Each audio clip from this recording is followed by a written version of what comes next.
बिस्मिल्लाहिर्रहमानिर्रहीम। मैं हूं जमाल और आप देख रहे हैं अल नूर। आज हम डिस्कस करेंगे uses of organic compounds. Uses of organic compounds, science की जितनी भी फील्ड हैं उनमें से ऑर्गेनिक केमिस्ट्री वो फील्ड है कि जो सबसे ज़्यादा क्लोजली रिलेटेड है with our daily activities. For example, जितना भी फूड हम खाते हैं वो ऑर्गेनिक इन नेचर होता है, यानी उसमें कार्बोहाइड्रेट्स, लिपिड या प्रोटीन मेनली होते हैं। तो जितना भी फूड हम खाते हैं वो ऑर्गेनिक इन नेचर है। इसके अलावा बॉडी में जाने के बाद फूड में जितने भी केमिकल चेंजेस होते हैं, यानी फूड खाने के बाद जो हमें उससे एनर्जी मिलती है, जितने भी बॉडी में उसमें चेंजेस होते हैं वो भी सारे के सारे ऑर्गेनिक रिएक्शंस ही होते हैं। इसके अलावा फूड के बाद जो बॉडी की ग्रोथ होती है या बॉडी में जितने भी फंक्शंस इन्वॉल्व होते हैं वो सारे के सारे ऑर्गेनिक इन नेचर होते हैं। इसके अलावा अगर हम अदर एग्जांपल्स की बात करें तो जो कपड़े हम पहनते हैं, ठीक है, वो भी ऑर्गेनिक होते हैं। अच्छा, इन कपड़ों को कलर करने के लिए जो डाइज वगैरह यूज़ की जाती हैं वो भी ऑर्गेनिक इन नेचर होती हैं। इनको बनाने के लिए जो मेथड यूज़ किए जाते हैं केमिकल इंडस्ट्रीज़ में वो भी ऑर्गेनिक मेथड ही होते हैं, या ऑर्गेनिक केमिकल इंडस्ट्री में ही ये सब काम किए जाते हैं। इसके अलावा जो जूते हम पहनते हैं वो भी ऑर्गेनिक इन नेचर होते हैं। इसके अलावा जो जूतों को पॉलिश करने के लिए जो हम शू पॉलिश यूज़ करते हैं वो भी ऑर्गेनिक ही होती है।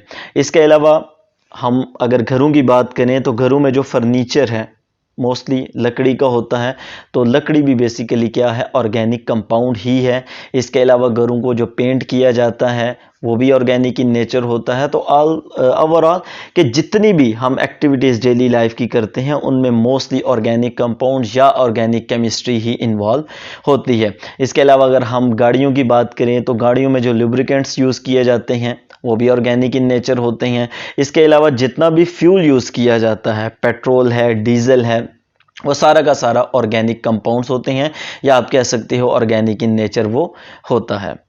Organic compounds in modern everyday life, हम देखते हैं कि ऑर्गेनिक कंपाउंड्स हमारी जो मॉडर्न एवरीडे लाइफ है उनमें कहाँ कहाँ यूज़ होता है। फर्स्ट वन हमारे पास आता है food.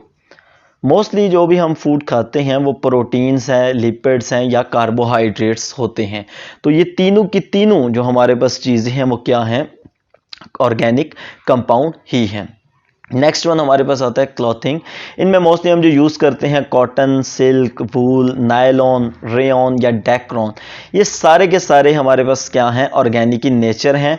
The natural fibre like cotton, silk and wool है प्लांट्स एंड एनिमल ओरिजिन, या तो ये प्लांट से ऑब्टेन किए जाते हैं या एनिमल से ऑब्टेन किए जाते हैं। इसके अलावा हमारे पास जो सिंथेटिक फाइबर्स हैं वो भी हम जो इंडस्ट्री में बनाते हैं वो भी एग्जिस्टिंग ऑर्गेनिक कंपाउंड को यूज़ करके ही बनाए जाते हैं। अगर इनऑर्गेनिक से भी बनाए जाएं तो जो बनने के बाद हमारे पास प्रोडक्ट बनता है वो भी हमारे पास ऑर्गेनिक इन नेचर ही होता है। इसके अलावा अगर हम शेल्टर की बात करें तो इनमें मोस्टली हम लकड़ी का इस्तेमाल करते हैं। घरों की सजावट के लिए हम पेंट्स यूज़ करते हैं या वार्निशेस वगैरह यूज़ किए जाते हैं। तो ये सारे के सारे भी ऑर्गेनिक इन नेचर होते हैं। नेक्स्ट हमारे पास आता है पावर एंड ट्रांसपोर्टेशन। मोस्टली जो हम फ्यूल के तौर पर चीज़ें यूज़ करते हैं वो नेचुरल गैस है, जिसको हम सुई गैस या सीएनजी भी कहते हैं। इसके अलावा पेट्रोलियम प्रोडक्ट्स, यानी आपके पास पेट्रोल है, डीजल है, ठीक है, केरोसिन ऑयल है, ठीक है, जेट ऑयल है, ये सारे के सारे हम पेट्रोलियम प्रोडक्ट में ही इनको रखते हैं। इसके अलावा कोल, आजकल तो वैसे ट्रांसपोर्टेशन के लिए कोल इतना ज़्यादा तो यूज़ नहीं होता। पहले ज़माने में जो ट्रेन्स थी वो कोल पर ही चलती थी। तो जितने भी ये ट्रांसपोर्टेशन के लिए हम फ्यूल के तौर पर चीज़ें यूज़ करते हैं वो भी हमारे पास ऑर्गेनिक कंपाउंड या ऑर्गेनिक इन नेचर ही होती हैं। इसके बाद हमारे पास आते हैं मेडिसिन्स एंड ड्रग्स। इसमें कॉमन एग्जांपल है पेंसिलिन या स्ट्रेप्टोमाइसिन की, तो ये ऑर्गेनिक इन नेचर हैं। जितनी भी मेडिसिन हमारे पास होती हैं एलोपैथी में या होम्योपैथी में, या हमारे पास ये जो देसी तिब है जिसमें जड़ी बूटियों से मेडिसिन तैयार की जाती हैं, वो सारी के सारी हमारे पास क्या है, ऑर्गेनिक कंपाउंड ही होते हैं। अगर मैं होम्योपैथिक मेडिसिन की बात करूं तो होम्योपैथिक मेडिसिन में मेनली जब वो बनाई जाती हैं तो कोई भी प्लांट या एनिमल ओरिजिन लिया जाता है और उसको अल्कोहल में डिज़ोल्व कर दिया जाता है। रेशो मोस्टली रखी जाती है 1:9। उनमें जो मेन मेडिसिन तैयार की जाती है। तो अब जो प्लांट या एनिमल ओरिजिन लिया जाता है वो भी ऑर्गेनिक है और उसको अल्कोहल में डिसॉल्व किया जाता है। होम्योपैथी की जितनी भी मेडिसिन है उनमें मोस्टली 95% अल्कोहल होती है। तो अल्कोहल भी हमारे पास ऑर्गेनिक कंपाउंड है, ऑर्गेनिक इन नेचर है, और जो हम उसमें प्लांट या एनिमल ओरिजिन यूज करते हैं वो भी हमारे पास ऑर्गेनिक इन नेचर ही होता है। नेक्स्ट हमारे पास आता है इंसेक्टिसाइड्स। इंसेक्टिसाइड्स कहा जाता है कि ऐसे केमिकल्स को जो इंसेक्ट्स को किल करने के लिए हम यूज करते हैं, लाइक डीडीटी है। मोस्ट कॉमनली आप इससे वाकिफ होंगे, घरों में हम मच्छर मारने के लिए जो मोर्टीन वगैरह यूज़ करते हैं। इसके अलावा और छोटे इंसेक्ट्स को किल करने के लिए जो हम यूज़ करते हैं इनमें लाइक ब्लैक कोबरा है, मोर्टीन है, इनकी जितने भी प्रोडक्ट्स हैं वो सारी की सारी इंसेक्टिसाइड्स में ही आती हैं और ये सारे के सारे प्रोडक्ट्स हमारे पास ऑर्गेनिक इन नेचर होते हैं। Next, hormones and steroids. Hormones और स्टीरॉइड्स बॉडी में खुद से भी प्रिपेयर होते हैं, ठीक है, और ये ऑर्गेनिक इन नेचर होते हैं। डिफरेंट रेगुलेटरी फंक्शंस को परफॉर्म करने के लिए हार्मोन या स्टेरॉइड्स बॉडी में रिलीज होते हैं। अब आर्टिफिशियली भी इनको इनटेक किया जाता है थ्रू मेडिसिन, तो ये सारे के सारे हार्मोन्स भी और स्टेरॉइड्स भी ये भी हमारे पास क्या हैं, ऑर्गेनिक इन नेचर होते हैं। Next one, vitamins and enzymes. Enzymes के बारे में तो आप वाकिफ होंगे कि enzymes are protein in nature, कि एंजाइम क्या है, ग्लोब्यूलर प्रोटीन से मिलकर बने होते हैं। अब प्रोटीन है तो प्रोटीन चूंकि ऑर्गेनिक कंपाउंड्स है तो एंजाइम्स भी हमारे पास क्या होंगे, ऑर्गेनिक कंपाउंड्स या ऑर्गेनिक इन नेचर ही होंगे। तो बॉडी में जितने भी विटामिन्स या एंजाइम्स हैं वो सारे के सारे हमारे पास क्या हैं, ऑर्गेनिक इन नेचर होते हैं। इसके अलावा हमारे पास आते हैं एंटीसेप्टिक्स एंड एनेस्थेटिक्स। ये भी बेसिकली मेडिसिन्स ही होती हैं।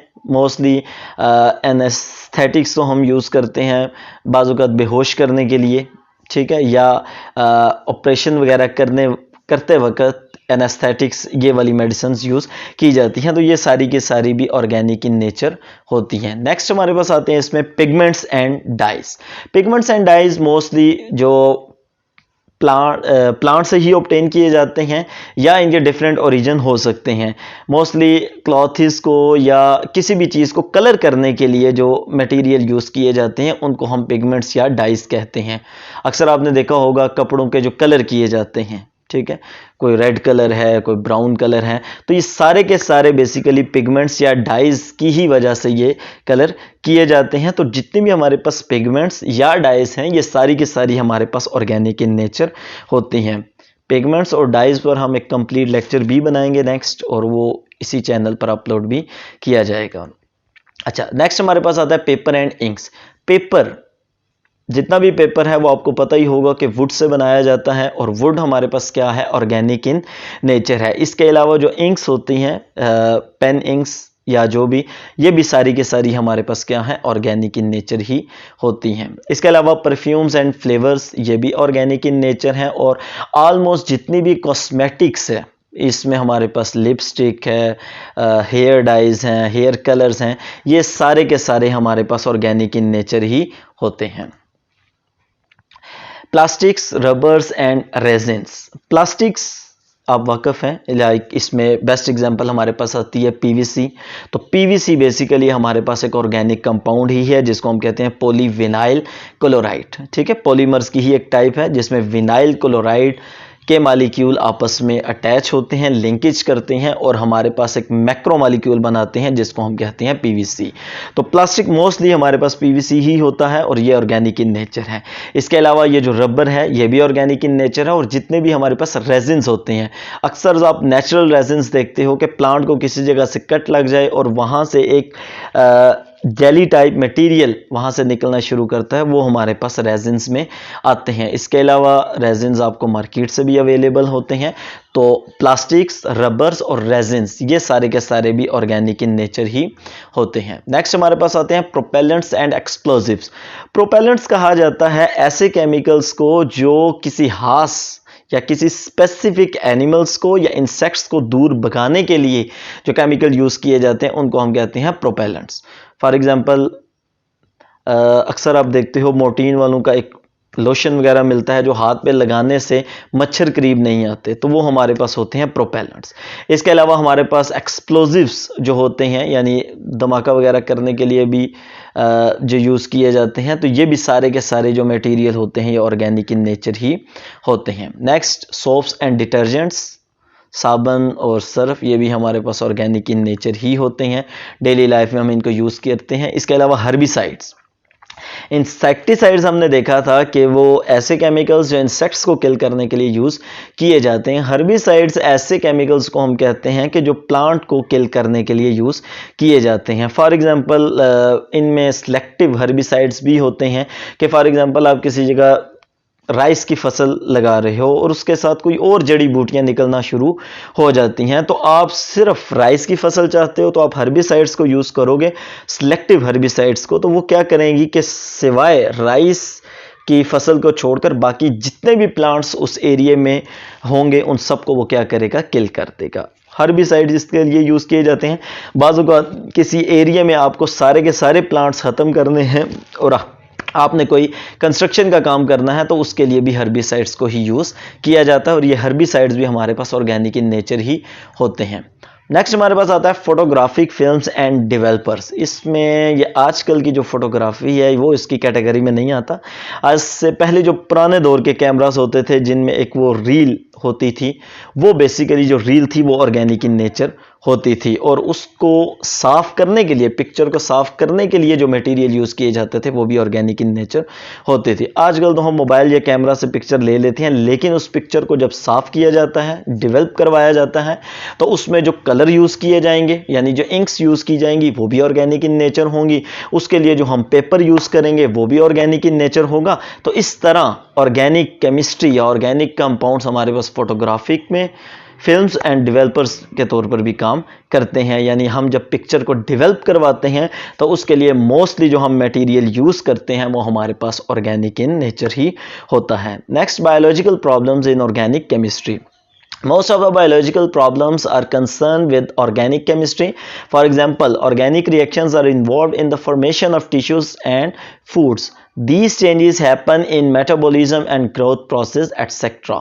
कि हमारी बॉडी की ही अगर हम बात करें तो इसमें जितनी भी डेवलपमेंट हो रही है, यानी टिश्यू बन रहे हैं, प्रोटीन की सिंथेसिस हो रही है, ये जितने भी रिएक्शन हो रहे हैं वो ऑर्गेनिक इन नेचर ही होते हैं या ऑर्गेनिक केमिस्ट्री के ही अंडर आते हैं। इनमें ज़रा सी प्रॉब्लम होने से इंसान की ग्रोथ रुक सकती है और डिफरेंट प्रॉब्लम हो सकती हैं।